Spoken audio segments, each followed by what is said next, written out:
सायली अर्जुन प्रियाच्या फोनवरून अचानकच कोणाचा तरी आवाज आला होता याबद्दल चर्चा करतात. तेव्हाच सायलीला एक गोष्ट क्लिअर होते. अर्जुनला ती सांगते की साक्षी गेली आहे, परंतु प्रियाचे अजूनही त्या महिपतशी संबंध आहेतच. तेव्हा अर्जुन म्हणतो की जर असं असेल तर ती खूप मोठी घोडचूक करते.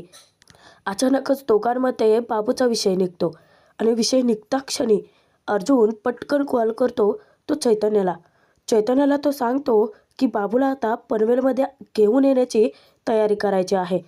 मी तुला त्याचा तुळजापूरचा पत्ता पाठवतो. चैतन्य हवालदिल होऊन विचारतो की बाबूला इथे आणायचं आहे. तुला असं वाटतं का अर्जुन की तो इथे आला तर त्याचा आपल्याला फायदा होईल? अर्जुन म्हणतो की हो.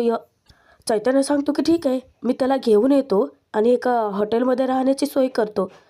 अर्जुन समजावतो की नाही चैतन्य, त्याला कोणत्याही हॉटेलमध्ये ठेवायचं नाही आहे. त्याला आपल्यासोबत सेफ ठेवायचं आहे.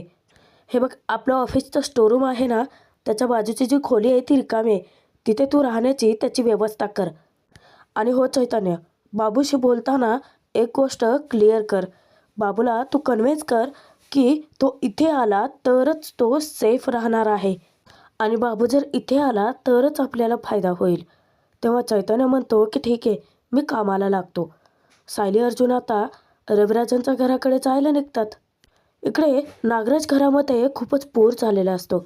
एकतर त्याला भीती असते की प्रिया महिपतवरती नजर ठेवू नये, पण महिपतने नागराजचा कळा आवडला होता, म्हणूनच तो आता तेथून जायचं ठरवतो. अचानकच सुमन काकू त्याला टोकते. कुठे बाहेर निघालात? आता तो इतका भडकतो. काय ग, प्रत्येक वेळी आडवं जायलाच हवं आहे का? नाही म्हणजे मागच्या जन्मी तू काय मांजर होतीस का, जिथे तिथे आडवे जाते? सुमन काकू घाबरतच समजावते की नाही, तुम्ही कुठे बाहेर चालला असाल तर दादांना सांगून जा ना. आता सुमन काकू तिच्या जागी बरोबर आहे, पण हा नागराज जेव्हा तिच्यावरती अरेरावी करतो, तिला धमकावत असतो, अचानकच तिथे प्रतिमा येते. प्रतिमाला पाहता क्षणी याची तर दात खिळच बसते. सुमन काकू विचारते, मी फक्त एवढंच म्हणत होते की तुम्ही घरी जेवायला आहात की नाहीत? प्रतिमा येता क्षणी नागराज आपल्या बोलण्याचा टोन बदलतो. अगं सुमन, मी आहे घरी जेवायला. मी ना कॉल करायला जात होतो आणि तो तेथून गुपचूपच बाहेर पडतो. इकडे प्रियाला मात्र महिपतने इतकं वैताग दिलेला असतो ना. जेव्हा तिला नागराजचा फोन येतो तेव्हा प्रिया विचारते की काय हो, तुमचा आवाज अजून बसलेलाच आहे का? नागराज म्हणतो की म्हणूनच तर असा बोलतोय ना. प्रिया खूपच चिडते. नागराजला ती स्पष्ट सांगते की तुम्ही पटकन या, म्हणजे मी इथे फ्री होईन. तसंही मला तुमचा हा घाणेरडा आवाज ऐकायचाच नाही आहे. तेव्हा नागराज तिला सांगतो की अगं तेच तर सांगायला फोन केला आहे ना. हे बघ बाई, त्या महिपतने आधीच माझ्या घशाची वाट लावली, त्यात दादाने माझ्या डोक्याची मंडई केली. आता तू माझ्या डोक्याचा फुगा पाडू नकोस. आणि तो सांगतो की त्याला आज रात्री महिपतवरती नजर ठेवायला जमणार नाहीच आहे. प्रियाला धक्काच बसतो. ती आणखीनच आवाज चढवून बोलते की म्हणजे मी इथे 24 तास ड्युटी करणार नाही आहे. नागराज समजावतो की अगं बाई, ऐकून घे माझं. दादा माझ्यावरती नजर ठेवून आहे. त्याने तर फरमानच काढलं आहे की रात्रीचं मी घराबाहेर पडायचं नाही, आणि जर मी पडलोच तर दादा माझ्यासोबत येणार. प्रिया त्याला मुद्दामच टोमणे मारते. दारात बांधलेल्या कुत्र्याची सुद्धा चांगली अवस्था असते हो तुमच्यापेक्षा. आता नागराज भडकलेला असतो. पुढे तो काही बोलणार तिकडून प्रिया वैतागतच सांगते की ओ ऐका ना काका प्लीज. आता काय ते किल्लेदाराने तुम्हाला येऊच द्यायचं नाही ठरवलं म्हटल्यानंतर तुम्ही येणारच नाही आहेत का? नागराज स्पष्टच सांगतो की हो. प्रियाचं बोलणं ऐकून नागराजची जास्तच तंतते. तो म्हणतो की ठीक आहे, मी एक काम करतो, रात्रीचा घराबाहेर पडतो, मग महिपतपाशी येतो. एकदा का मी तिथे पोहोचलो की दादा येईलच माझा माग काढत, आणि तोही पोचेल महिपतपाशी. म्हणजे कसं, आपल्या तिघांचा पडदा फाश. आता पुढे बघा प्रेक्षकांनो, प्रिया नागराजला काय सल्ला देते. ओ काका, गेले 3 वर्ष त्या किल्लेदाराला आम्ही अशी गुंडाळत आले, काही शिकला नाही आहेत का माझ्याकडून? प्रिया तू एक काम कर, नागराज ते ना रोजच क्लासेस घे, म्हणजे या विषयात तो तुझ्यापेक्षाही जास्त तरबेज होईल. नागराज म्हणतो की तुमच्याचकडून तर शिकलोय ना, म्हणूनच तर भावाला करतोय ना मॅनेज. हे बघ प्रिया, आजचं काय ते तुझं तू बघून घे. आता नागराजने हातच पर केलेले असतात. तेव्हा प्रिया रागातच म्हणते की अच्छा, म्हणजे तुम्ही तिथे घरात बसताना मजा मारत, तुमचा भाऊ तुम्हाला येऊ देत नाही म्हणून तुम्ही येणार नाही, आणि मी काय करायचं, इथे माझ्या नवऱ्याला मस्का मारायचा आणि 24 तास इथे थांबायचं का महिपतसोबत? तुम्ही काम करा, घरी झोपा, मस्त खा प्या आराम करा आणि तंगडं पसरून मस्त टी व्ही बघत बसा. रागातच ती फोन कट करते. प्रियाने फोन ठेवता क्षणी महिपत मुद्दामच तिची दुखरी नस तापतो. गाणं गुणगुणत तिला टिवचतो. काय मग बबली मॅडम, आजची ड्युटी तुमची आहे वाटतं. ए बबले, माझ्यावरती बारीक नजर ठेवा, झोपू नकोस. झोप जर लागली ना तुला आणि खपकन मी तुझा गळा कापला तर? प्रिया चवताळते. का तुम्ही सतत माझ्या मागे लागला तो? तुम्हाला कळत नाही आहे का हो, मी तुमच्याच टीममध्ये आहे. तुमचा विश्वास नाही आहे का माझ्यावरती? महिपत म्हणतो की नाही आहे, माझा ना कोणावरच विश्वास नाही आहे, तुझ्यावर तर नाहीच नाही. कारण तुझ्या टीममध्ये फक्त 3च माणसं असू शकतात. विचार कोण? प्रिया विचारते की कोण? तेव्हा महिपत सांगतो की प्रिया मधुकर, तन्वी, किल्लेदार सुभेदार आणि बबली लोखंडे. बाकीच्याला तर तू तुझ्या टीममध्ये येऊच देत नाही. प्रिया बोलते, एवढेही स्वार्थी नाही आहे आम्ही, उगाचच तुमचा विश्वासघात करत नाही आहे मी. प्रियाने असं बोलता क्षणी महिपत म्हणतो की तुझी आणि नागराजची ना जात सापाचे. तुम्ही ना फक्त दुसऱ्याला ढसता, पण मी पण महिपत शिक्रिया, तुमचं विष मी काढणार, 113% विष मी काढणार आणि 113% सांगतोय दोघाचा पण फणा चांगला ठेचणार. आता प्रिया फक्त एकच प्रश्न विचारते आणि महिपतची पार बोलतीच बंद करून टाकते. हे बघा, आणि मी तुम्हाला हे पटवून दिलं की मी तुमच्याच टीममध्ये आहे तर? त्यावर महिपत हसतो.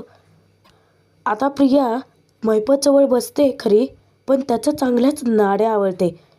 ती एकच प्रश्न विचारते, साक्षी जिवंत आहे हो ना? आता मात्र महिपतच्या चेहऱ्याचा रंगच बदलतो. तो धक्क्याने प्रियाकडे पाहायला लागतो. इकडे रात्रीच्या वेळी कल्पना सायली दोघे किचनच्या आवरावर करत असतात.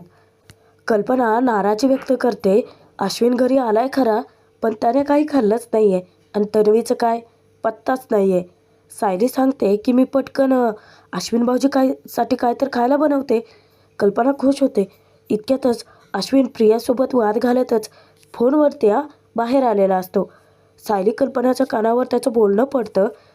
तेव्हा प्रियाने त्याला पुन्हा थापा मारलेले असतात की ती कोणाचं तरी सेलिब्रेशनसाठी गेले आणि रात्री तिथेच थांबणार आहे. आता इकडून फोनवरून अश्विन चौकशासुद्धा करतो की कोण कोण आहे तुमच्यासोबत. तेव्हा तिने काही नावं घेतलेली असतात, श्रुती, रेवती. आता मात्र ही गोष्ट सायलीला खूपच खटकते. तिच्या मनात प्रश्नांची खळबळ चालू होते की प्रियाच्या मैत्रिणीची नावं ही या आधी तर मी कधी ऐकलीच नाही आहेत. असं तर नाही आहे ना अश्विन भाऊजीसोबत खोटं बोलून प्रिया भलत्याच ठिकाणी गेले? अश्विन आता गुपचूप रूममध्ये चाललेला असतो, पण सायलीला स्वतःच्या शंकेचं निरसन करायचं असतं.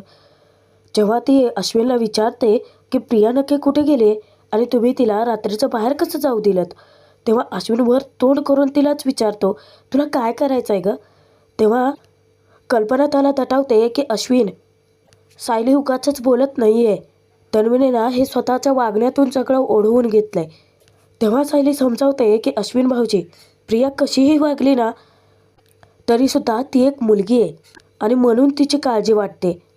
अहो तुम्ही साधं तिला विचारलं आहे तर का ती कुठे गेली आहे, शहानिशा केली आहे का? सायलीने असं खडा सवाल करताच अश्विन तिच्याशी डायरेक्ट वादच घालतो. फक्त तिच्याशीच नाही तर घरातल्या सगळ्यांशी वाद घालतो तो. तो विचारतो की शहानिशा करायची म्हणजे काय करायचं? संशय घ्यायचा, तिला जाब विचारायचा, तिला वाटेल तिथे जाईल ती. आता प्रताप खडसावतो की अश्विन, हे बघ, रात्रीच्या वेळी अख्खं कुटुंब हे घरात एकत्रितच असायला हवं. तेव्हा अश्विन त्यांनाच उलटा सवाल करतो, कुटुंब? तुम्ही तन्वीला कुटुंबातलं मानता तरी का हो? तिला हवं तिथे जाईल आणि हवं ते ती करेल, त्याच्याशी तुमचं काय घेणं देणं आहे? अश्विन पुन्हा एकदा डोकं फिरल्यासारखा वागतो. आता मात्र अर्जुनच आवाज चढवतो, तन्वी किती खोटारडी मुलगी आहे हे आम्हा सगळ्यांना माहिती आहे आणि म्हणूनच भलताच बहाणा करून ती एका वेगळ्याच ठिकाणी गेली असणार आहे असं आम्हाला वाटतं. तेव्हा अश्विन अर्जुनसोबत सुद्धा वादच घालतो. तो म्हणतो की तुम्हाला जे वाटतं ते तुमच्याच जवळ ठेवा. त्याच्याशी मला काही घेणं देणं नाही आहे. माझा तन्वीवरती पूर्ण विश्वास आहे. ती माझ्याशी कधीच खोटं वागणार नाही आहे. तिला जिथे वाटतं तिथे जाईल. तिला हवं ते सगळं करेल ती. आणि नवरा म्हणून मी कधीच तिला अडवणार नाही आहे. असं वर तोंड करून उलट उत्तर देऊन अश्विन तेथून निघूनच जातो. पुन्हा एकदा घरातले सर्वच जण अश्विनवरती खूपच संतापलेले असतात. प्रताप अर्जुनला शांत करतो. जाऊ देत ना बाबा, रोज मरे त्याला कोण रडे. तेव्हा कल्पनासुद्धा सांगते की असू देत, त्यांना काय करायचं ना ते करू देत. आपण त्याचा आता विचारसुद्धा करायला नको आहे. सायली अर्जुन त्यांच्या रूममध्ये निघून जातात. कल्पना प्रतापला समजावते. रूममध्ये येता क्षणी सायलीचा सुद्धा संताप होतो. ही प्रिया घरात असो किंवा नसो, भांडवणं मात्र बरोबर लावून देते. अर्जुनसुद्धा राग व्यक्त करतो. हो, आणि अश्विनला काय अक्कल इतक्यात येणारच नाही. अचानकच चैतन्याचा फोन येतो. चैतन्य सांगतो अर्जुनला की तो बाबूला घेऊन आलाय. त्यांच्या ऑफिसच्या स्पेअर रूममध्ये ठेवला आहे. पण बाबूला महत्त्वाचं काहीतरी बोलायचं आहे. बाबू अर्जुनकडे एक गोष्ट व्यक्त करतो की मला खूप भीती वाटते साहेब.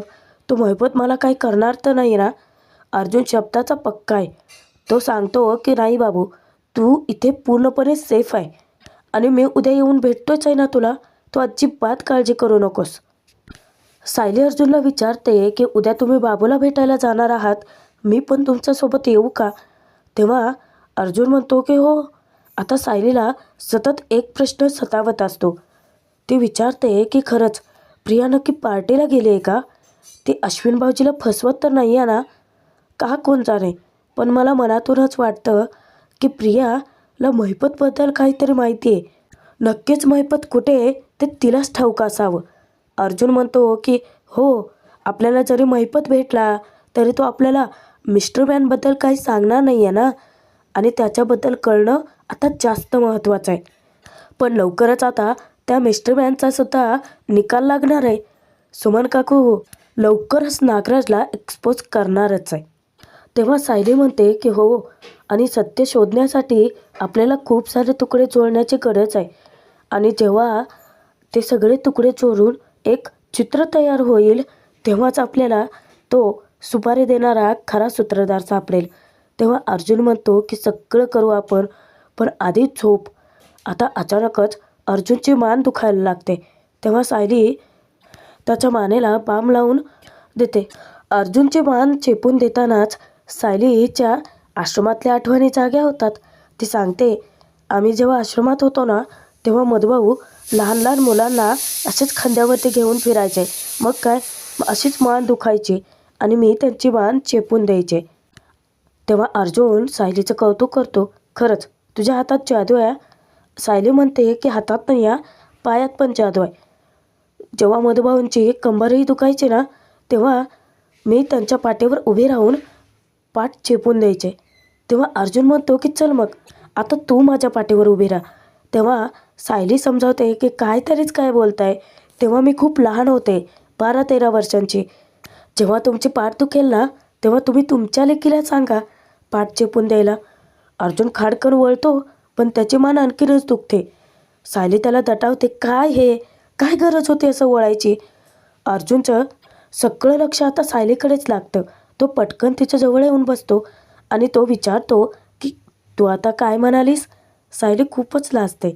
अर्जुन विचारतो की सो स्वीट, तू अशी जेव्हा लाजतेस ना तेव्हा माझ्या डोळ्यासमोर ना सगळं असं ब्लर होऊन जातं. बोल ना, तू काय म्हणालीस. तो इतका उत्सुक असतो ना पुन्हा तेच वाक्य ऐकण्यासाठी. सायली पुन्हा अर्जुनला लाजत म्हणते, मी म्हणाले की तुमची लेक आली की तिला सांगा पाठ चेपून द्यायला. तेव्हा अर्जुन सुद्धा लाजतच बोलतो, मग त्यासाठीची तयारी आत्ताच करायला हवी नाही का. दोघे एकमेकांकडे पाहून हसायला लागतात. इकडे प्रियाने एका धक्कादायक खुलासाने महिपतच्या नाड्याच आवडलेल्या असतात. ती विचारते की बोला ना, तुमची साक्षी जिवंत आहे. जेलमध्ये साक्षी कधी मेलीच नव्हती. तुम्ही अलगद तिला तिथून सोडवलं आणि आता तीच साक्षी ओळख बदलून बाहेर वावरते. तेव्हा महिपत तिला विचारतो, तुझ्या मेंदूला काय बुरशी आली काय बबले? अगं, मेलेला माणूस असं ओळख बदलून वावरतं काय? रडून रडून येडा झालो पार मी. महिपत, अरे तू कोणाला मूर्खात काढतोय? प्रिया आहे ती, तुझ्याही 2 पावलं पुढची. आता प्रिया याच बातमीचा वापर करून नागराजलाच तोफेचं तोंडी देते. ती म्हणते की खरंच एका बाईसाठी ओळख बदलून वावरणं खरंच अवघड असतं.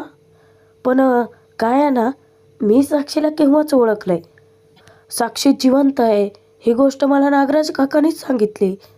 महिपत धक्क्याने विचारतो, ही गोष्ट तुला नागराज सेठने सांगितली? प्रिया म्हणते की कसला नागराज सेठ? तुम्ही ना बरोबर नाव दिलंय त्याला, साप. मुद्दामच प्रिया महिपतला नागराजच्या विरोधात भडकवते. अण्णा सर, अहो खरंच समजून घ्या, मी तुमच्याच टीममध्ये आहे. नाहीतर साक्षी जिवंत आहे ही गोष्ट पोलिसांना किंवा घरातल्या घरात अर्जुनला सांगायला मला कितीसा वेळ लागला असता. आता महिपत पुरता गोंधळून जातो. प्रिया खरंच खूपच शातीर आहे. उठून महिपतला ती पाण्याचा पेला देते. महिपत तिच्याकडे पाहतच असतो. तेव्हा प्रिया सांगते की जागे व्हा अण्णा सर, जागे व्हा. अहो माणसं ओळखायला शिका.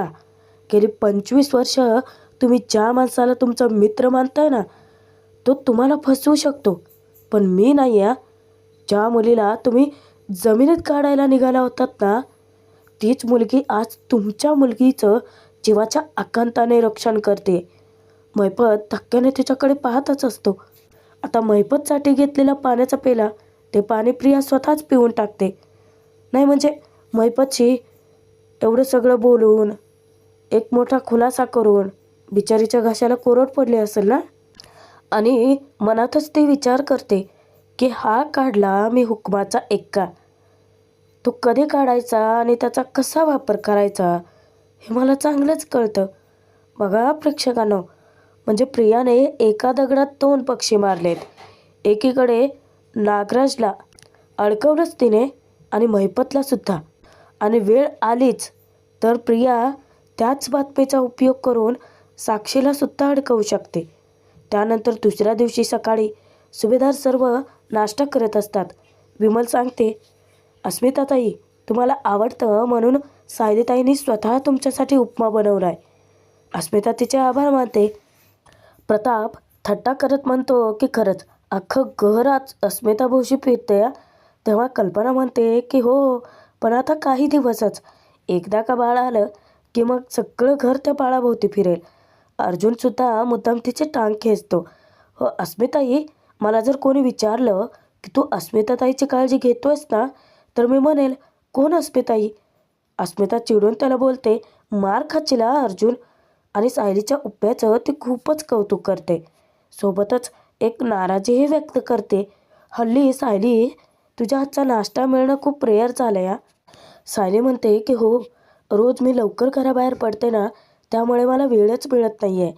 कल्पना समजावते की सायली असू देत ग, घरातली कामं करायची, अर्जुनला त्याच्या कामात मदत करायची, परत घरी येऊन सगळं करायचं, उगाचच दगदग होते तुझी. इतक्यातच अश्विन आणि प्रिया आमने सामने येतात.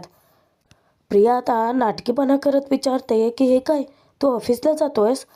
अरे किचन फ्री असेल तर मी तुझ्यासाठी नाश्ता बनवते. आता बाकीच्यांना इतकं हसू येतं. अश्विन म्हणतो की ते जाऊ देत, पार्टी कशी झाली तुझी? प्रिया म्हणते की पार्टी मस्त झाली. सानिकाने सगळे बाहेरूनच ऑर्डर केलं होतं. आता सर्वांना धक्काच बसतो, कारण प्रियाने खूप मोठी माती खाल्ली आहे आणि प्रियाच तिच्या जाळ्यात अडकले. अश्विन विचारतो की सानिका, पण तू तर म्हणालीस ना श्रुती पोस्ट ग्रॅज्युएशन झाले. आता मात्र प्रिया जबरदस्त अडकले. पण ती प्रिया आहे, खूपच शातीर आहे. काही ना काही थापा मारून ती नक्कीच अश्विनला गुंडाळेल. आजचा भाग संपतोय. पुढील भागात आपण बघूयात नागराज महिपतला धमकावतो आणि तो त्याला म्हणतो की मी जर तुझा आत्ताच इथे मुर्दा पाडला ना, तर माझं रहस्य तुझ्यासोबत कायमचं संपेल. आणि तेच नेमकं बोलणं सुमन काकूने ऐकलेलं असतं. आता सुमन काकू जाऊन अर्जुन सायलीसमोर मोठा खुलासा करणार आहे अपघाताबद्दलचा. खरा सूत्रधार नागराज समोर येणार आहे.